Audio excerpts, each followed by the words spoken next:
Keinginan dalam hidup kami hanyalah untuk menyembah-Mu. Kami ini mesbah doa, mesbah menyembah. Jangan biarkan kami sendiri bersama keluarga kami. Kami ingin melayani Tuhan sampai akhir hayat kami. Ciptakan suasana itu dalam setiap rumah, ya Tuhan tercinta. Sampaikan sabda-Mu, sembunyikan hamba-hamba-Mu di balik salib Yesus. Dalam nama Yesus, haleluya, amin. Puji Tuhan.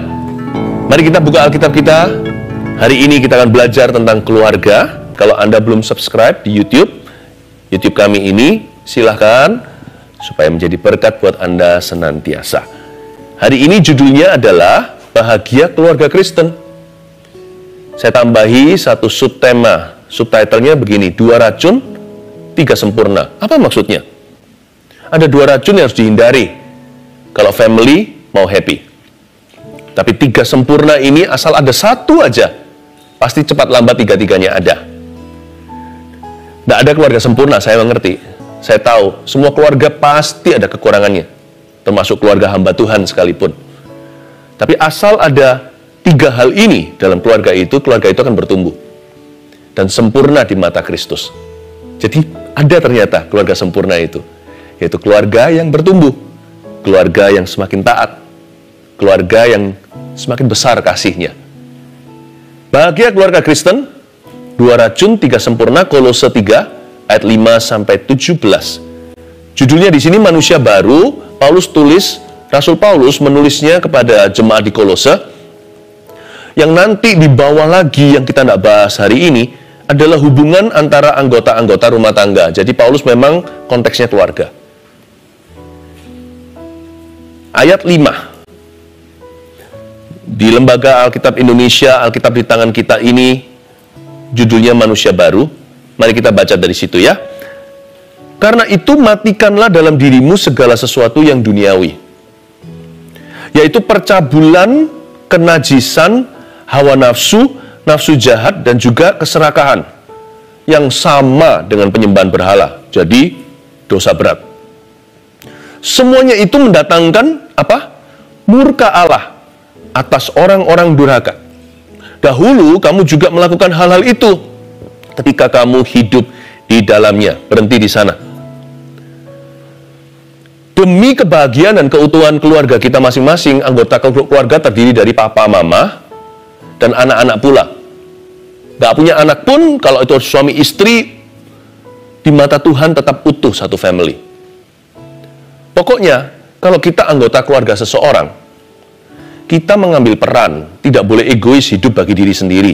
Termasuk dosa tersembunyi, hidden sins, seperti percabulan, hawa nafsu. Kadang-kadang kita berkata, tubuh ya tubuhku, badan ya badanku. Gua mau apa kan terserah gua, asal orang lain nggak tahu. Nggak bisa begitu. Tahukah Anda semua dosa kecanduan itu berhubungan dengan the rest of the family? Karena itu, bayarlah harga untuk kebahagiaan, bayarlah harganya untuk rencana Allah. Kasih Tuhan itu free.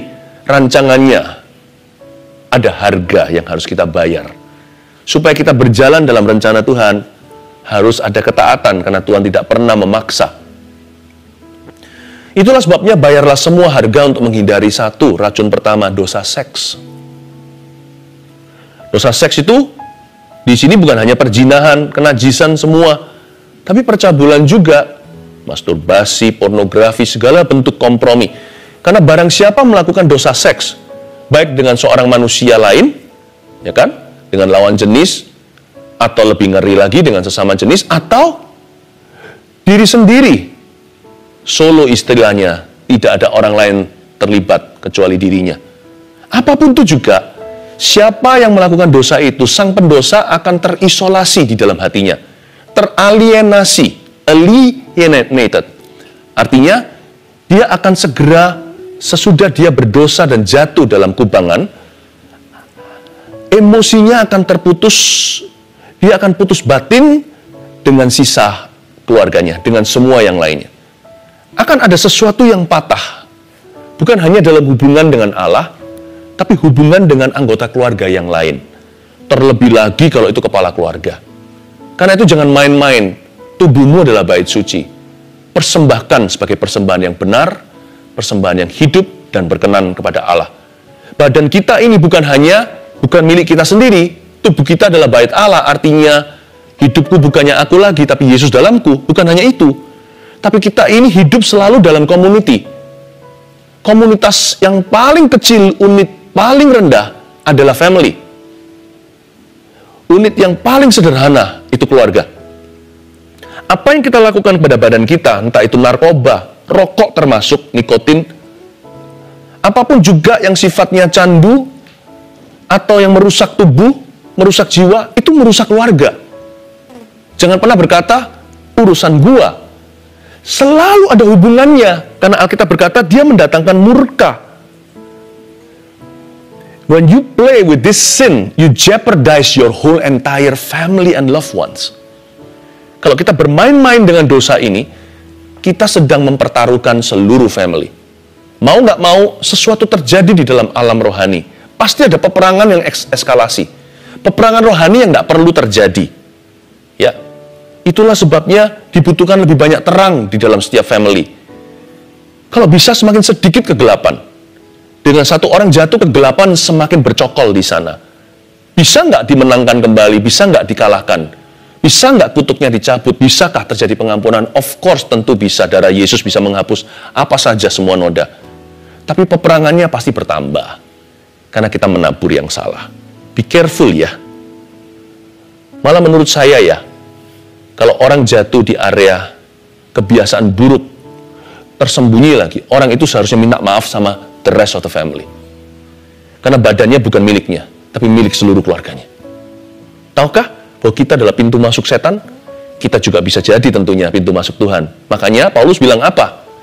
Ketika Paulus bicara sama kepala penjara di Filipi itu, yang dibebaskan, terjadi goncangan, lalu dia baptiskan, dia berkata, barang siapa percaya kepada Tuhan, jikalau satu aja terima Yesus dalam satu keluarga, seisi rumah tangganya akan diselamatkan.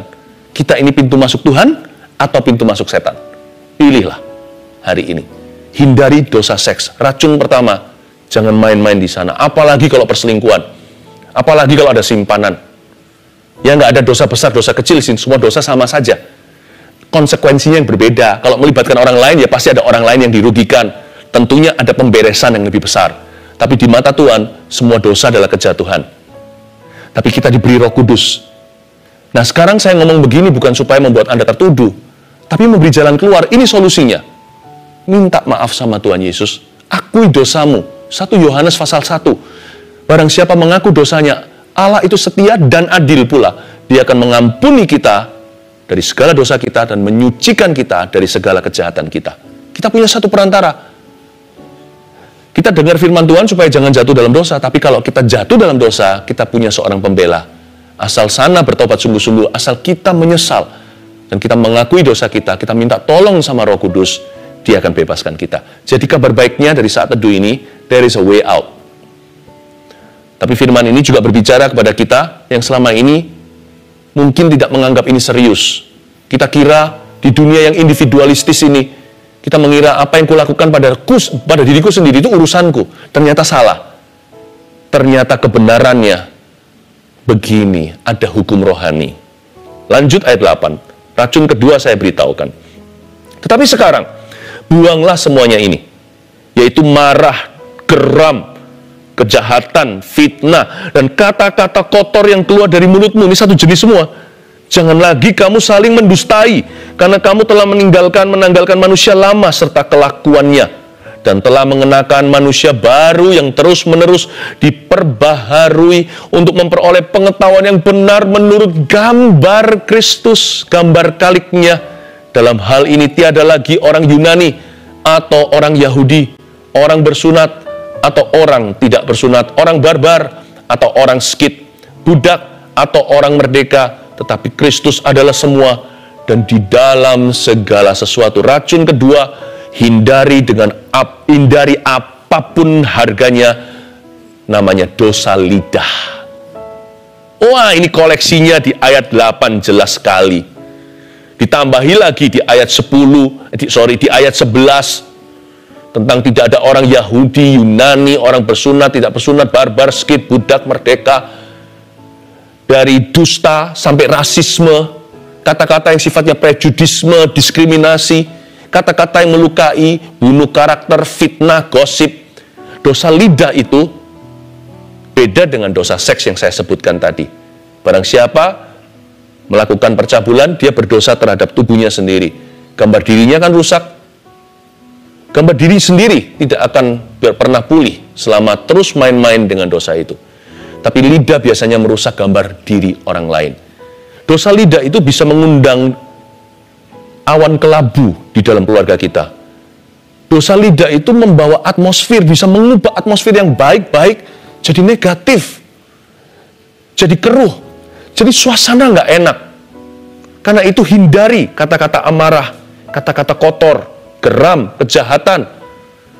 Ada suami istri yang dikit-dikit bertengkar, cekcok, tidak besar, sudah sebut cerai.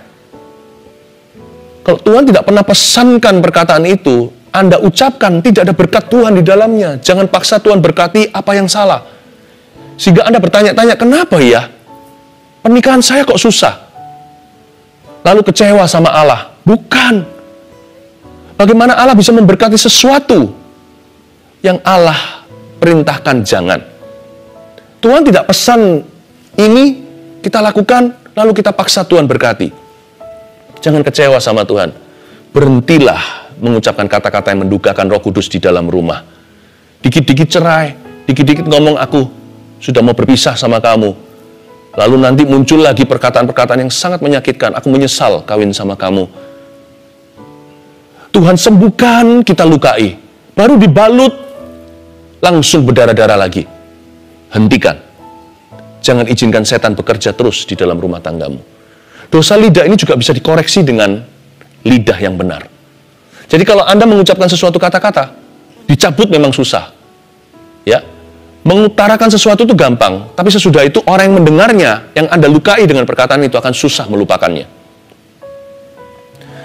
Tapi tetap bagaimanapun juga dengan pertolongan Roh Kudus, asal ada pertobatan yang sungguh-sungguh, Tuhan akan urapi perkataanmu untuk memutarbalikkan atmosfer yang salah yang sudah terjadi. Ucapkan kata-kata di opposite spirit, roh yang berlawanan. Munculkan lewat pengakuan iman, kata-kata yang positif, yang membangun, terutama kata-kata firman Allah. Itu dia, ucapkan itu. Lama-lama nanti, perkataan burukmu masa lalu, perkataan negatif yang tidak diulang lagi, itu akan runtuh kuasanya. Seperti borok yang sudah kering. Masih ada goresannya, tapi sudah tidak ada nanahnya. Dipegang udah gak sakit, karena sudah tidak basah. Ya, saya punya seorang teman, waktu saya kecil, wah boroknya nggak pernah kering. Ternyata baru mau kering, langsung dicowel lagi. Baru mau kering, pakai kukunya sampai infeksi. Berhenti lukai diri sendiri. Anda berharga, keluarga Anda dicinta. Dan Tuhan mengandungkan berkat di dalam familymu. Rancangan damai sejahtera, rencana pengharapan di masa depan. Jangan digaruk terus di luka lama. Sekarang pakai antiseptiknya Tuhan Yesus. Pakai kata-kata yang menyembuhkan, healing words. Faithful words, firman yang penuh dengan perkataan yang penuh dengan firman. Kind words, kata-kata yang baik, kata-kata yang saleh, kata-kata yang baik hati, kata-kata yang membangun. Yang dengar aja bisa adem gitu di dada. Dengan kata-kata pula, kata-kata salah diputarbalikkan. Percayalah, ada kuasa di mulut kita. Tuhan kasih firman di lidah bibir setiap orang yang mau memberkati keluarganya sendiri. Ayat yang ke-12. Kita mulai masuk ke 3 sempurna ya. Catat. Karena itu sebagai orang-orang pilihan Allah yang dikuduskan dan dikasihinya. Katakan gini sekarang. Keluargaku dipilih Allah dan dikuduskan serta dikasihinya. Katakan, keluarga saya dipilih Allah. Yes, dikuduskan dan dikasihinya. Sekali lagi, keluarga saya dipilih Allah, dikuduskan dan dikasihinya. Itu dia, healing words. Kalimat kesembuhan. 3 sempurna demikian. Kenakanlah belas kasihan, kemurahan, kerendahan hati, kelemah lembutan, dan kesabaran. Betapa indah ya. Kenakanlah belas kasihan. 3 sempurna, yang satu ini gizi sorga buat setiap family. Catat, belas kasihan dari Tuhan. Selalu selaras dengan belas kasihan. Apapun yang Anda katakan dan lakukan, ini standarnya, ini SOP, standard of procedure-nya Tuhan Yesus. Selalu berkaca, bercermin dengan image, gambar kaliknya ini. Pokoknya apapun yang kita lakukan, selalu timbang dengan ini, selalu disensor sama ini. Ini dari belas kasihan atau dari benci? Kalau dari belas kasih, bunyinya gini, kasih, damai sejahtera, sukacita, kesabaran, kebaikan, kemurahan, kelemah lembutan, penguasaan diri, maksudnya kesetiaan. Tapi kalau dari benci, bunyinya gini, benci, kebencian. Bukannya sukacita, damai sejahtera, kesedihan, damai sejahtera, kepanikan, kegelisahan. Bukan kebaikan, kejahatan. Bukan kesabaran, kemarahan. Lawan katanya aja, bukan kesetiaan, pasti ada perselingkuhan. Bukan penguasaan diri, pasti ada lepas kendali. Buah roh kalau dibalik, itu buah roh setan. Karena itu kalau Anda selalu SOP-nya belas kasihan, tidak bisa tidak. Kalau Allah yang memesankan itu, ada berkat Allah di dalamnya. Kalau Allah tidak memesankan kebencian, Anda benci, tidak ada berkat di situ. Karena Allah tidak suruh. Jangan suruh Tuhan bayar sesuatu yang Tuhan tidak beli.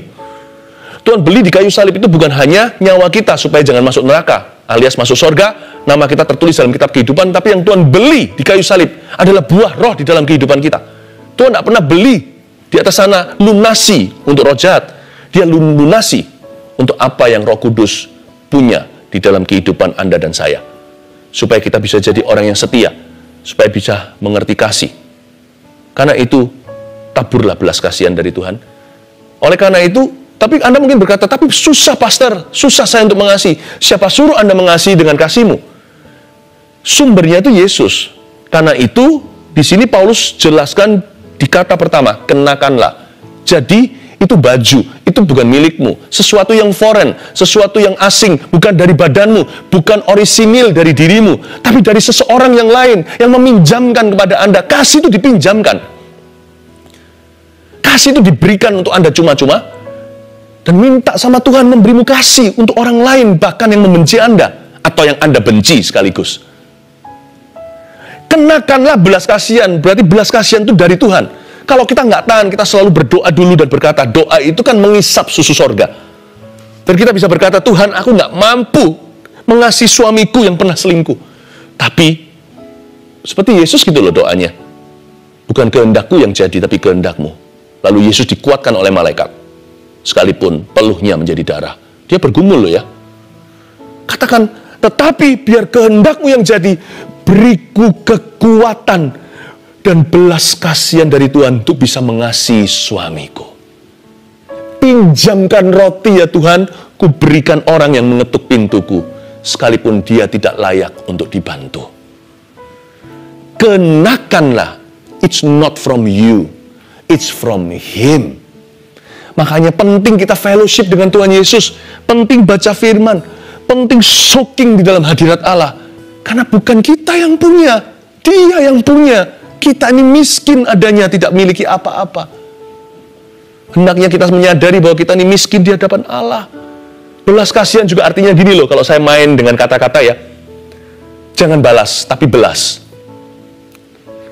Saya itu untuk bisa ingat firman, belas kasihan, kenakanlah belas kasihan. Saya bisa trik otak saya sendiri untuk bisa mengerti. Belas-belas, saya main bahasa, jangan balas.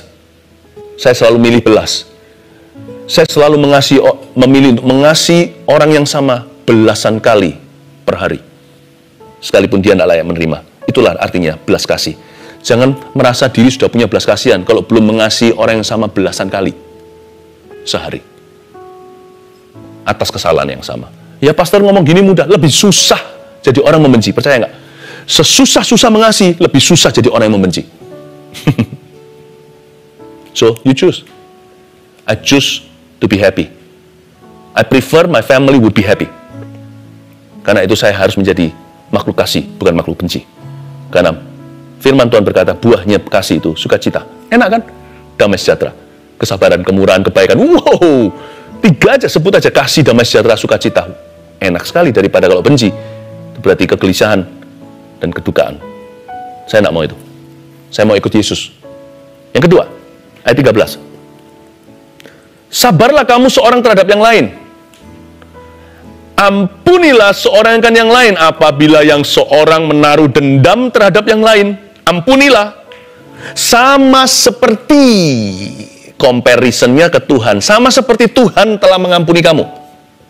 Ampuni karena Dia telah mengampuni dulu. Kamu perbuat jugalah demikian. Dan di atas semuanya itu, kenakanlah kasih sebagai pengikat yang mempersatukan dan menyempurnakan. Hendaklah damai sejahtera Kristus memerintah dalam hatimu. Karena untuk itulah kamu telah dipanggil menjadi satu tubuh dan bersyukurlah. Sempurna 2, catat. Pengampunan setiap kali. Makanya ayat 13 tertulis, dan ampunilah seorang kan yang lain. Sabar saja nggak cukup. Kalau di hatinya masih dendam. Itu bukan sabar. Itu nahan namanya. Menahan. Itu menumpuk-numpuk jadi stres di dalam kita kalau nggak jadi penyakit. Tinggal bom waktu. Karena itu Paulus pintar sekali secara rohani, ilham Kristus ada atasnya. Sabarlah kamu dan ampunilah. Supaya kamu jangan meledak. Dan supaya jangan jadi penyakit di dalam dirimu. Pengampunan setiap kali. Kenapa? Penat. Kan tentunya kita semua ingat klise dan klasik sekali pengajaran Yesus kalau mengampuni orang itu berapa kali sehari? 7 kali 70 kali. Mana ada orang gini loh, yang ngampuni capek kan? Yang buat salah juga capek loh. Mana ada orang dalam satu hari melakukan kesalahan yang sama 7 kali 70. Itu 490 kali. Orang itu masa nggak tidur? Masa nggak ke WC? Maksudnya di situ bukan hitung-hitungan. Justru itulah poinnya. Kalau ngampuni itu jangan perhitungan sama Tuhan. Jangan jadi seorang yang suka menyimpan dendam. Jangan jadi seorang perasa penyimpan kesalahan orang lain. Karena Tuhan berkata sama kita, janjinya damai sejahtera, hendaklah damai sejahtera Kristus memerintah dalam hatimu. Nggak bisa damai hidup kalau ada dendam. Nggak bisa damai hidup kalau kepahitan. Hendaklah damai sejahtera Kristus memerintah dalam hatimu. Untuk itu, ampunilah. Kenakan kasih sebagai pengikat yang mempersatukan dan menyempurnakan. 7 kali 70 itu artinya jangan hitung-hitungan sama Tuhan. Karena Tuhan sama kita juga nggak perhitungan loh. Kalau perhitungan, kayaknya kita defisit mengampuni. Lebih sering Tuhan ngampuni kita, ayo jujur, daripada kita ngampuni orang lain. Jadi kita ini hutang. Jangan-jangan hutang darah harus masuk neraka. Kalau Tuhan bebaskan cuma-cuma, jangan sampai kita cekik hamba yang berhutang sama kita, padahal kita juga berhutang pada raja. 7 kali 70 itu artinya jangan perhitungan. Jangan jadi orang yang suka dendam dan menyimpan. Tetapi pengampunan itu juga mengundang kesabaran Allah atas hidup kita. Makanya dikatakan di sini sabarlah, lalu ampunilah. Berarti orang yang mengampuni itu, percaya nggak? Tuhan itu panjang sabar, maha sabar. Namun demikian Tuhan lebih sabar kepada orang yang suka mengampuni daripada orang yang tidak mengampuni. Karena Tuhan berkata, kalau kamu nggak ampuni, Bapa juga nggak akan mengampuni. Yesus ngomong gitu, ajarkan gitu waktu ajarkan doa Bapa kami. Kalau kamu nggak ampuni, aku akan serahkan kamu ke algojo yang lebih kuat dari kamu. Jadi ternyata sekalipun Tuhan itu maha sabar, Tuhan nggak sama level sabarnya dengan semua orang. Sama orang berdosa Tuhan sabar. Makanya kelihatan orang berdosa kita harapkan dia mati aja. Dia masih hidup 20 tahun. Katakanlah contohnya. Ya. Karena Tuhan menghendaki bukan kematian orang fasik tapi pertobatannya. Tapi sama orang tertentu Tuhan jauh lebih sabar karena mereka suka mengampuni. Tahu nggak kesabaran itu mengundang kesabaran Allah atas hidupmu. Selain itu dia juga beli waktu pengampunan itu membeli waktu sorga untuk keluarga Anda agar sempurna. Nggak ada keluarga yang sempurna. Pasti ada gesekan, pasti ada kesalahan. Tapi waktu kita mengampuni dan saling mengampuni, seperti terjadi pos di keluarga ini secara rohani. Sehingga Tuhan merancangkan plan B jikalau plan A gagal.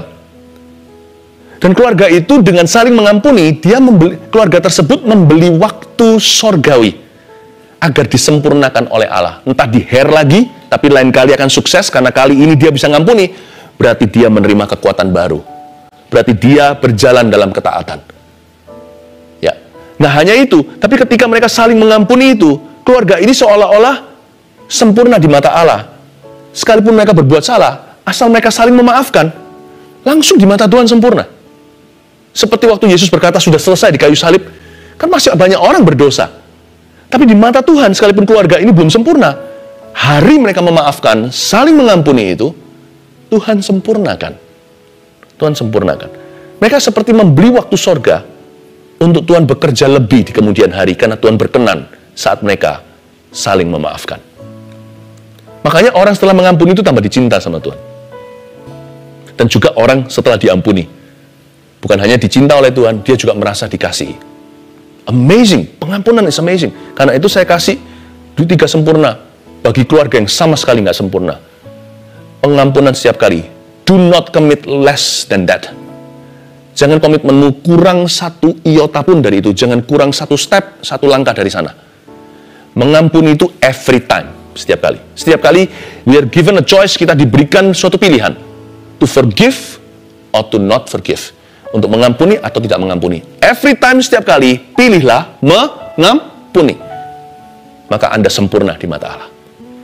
Terakhir, ayat yang ke-16. Hendaklah perkataan Kristus diam dengan segala kekayaannya di antara kamu, sehingga kamu dengan segala hikmat mengajar dan menegur seorang kan yang lain, dan sambil menyanyikan mazmur dan puji-pujian dan nyanyian rohani, kayak saat teduh ya, kamu mengucap syukur kepada Allah di dalam hatimu, dan segala sesuatu yang kamu lakukan dengan perkataan atau perbuatan, lakukanlah semuanya itu dalam nama Tuhan Yesus, sambil mengucap syukur oleh Dia kepada Allah. Ayat 16 sekali lagi, hendaklah perkataan Kristus diam dengan segala kekayaannya. Nggak hanya satu level kekayaan, segala kekayaannya, nggak hanya satu dimensi, bukan hanya 3D, 4D, tapi heavenly.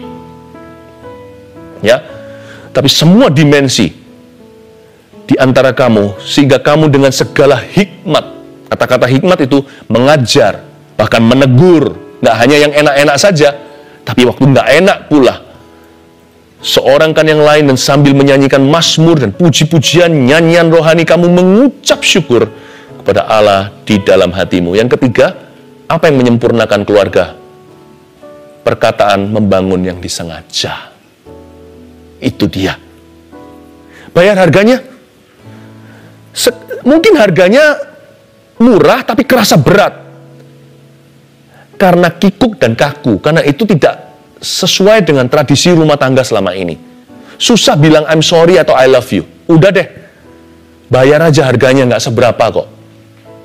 Kalau itu bisa jadi berkat buat orang lain, Anda perlu keluar dari personality kepribadianmu. Bukan jadi orang lain, tapi jadilah lebih tinggi dari dirimu. Jadilah seperti Kristus. Dunia ini kan suka gembar-gemborkan apa? Be yourself, be yourself. I must say, saya tidak setuju. Bukan jadi diri sendiri.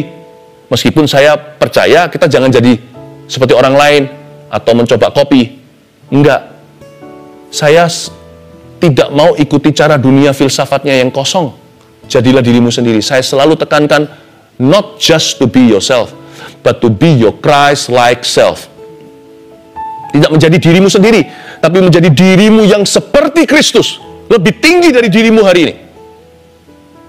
Tapi aku ini kaku, pastor. Ya sekarang, kalau Anda kaku, Anda tahu, keluarga Anda selama ini semuanya juga kaku, tidak ekspresif. Gara-gara Anda, mungkin katakan sebagai kepala keluarga, mungkin Anda perlu berubah style. Yesus memberimu kekuatan. Tapi aku kaku. Ya, tapi Yesus nggak kaku kan? Iya sih, Yesus tinggal di mana? Di dalam diriku. Ya sudah, ikuti Yesus, jangan ikut dirimu. Saya ini orang yang nggak pernah berkata I'm sorry waktu saya belum kenal Tuhan. Oh, nggak pernah saya, terlalu gengsi. Untuk saya berkata I love you, nggak mungkin itu terjadi. Ya, kalau sama keluarga apalagi gitu ya, yang namanya pelukan, cium itu nggak terjadi dalam hidup saya. Bukan begitu kepribadian saya, tapi Tuhan ubah saya.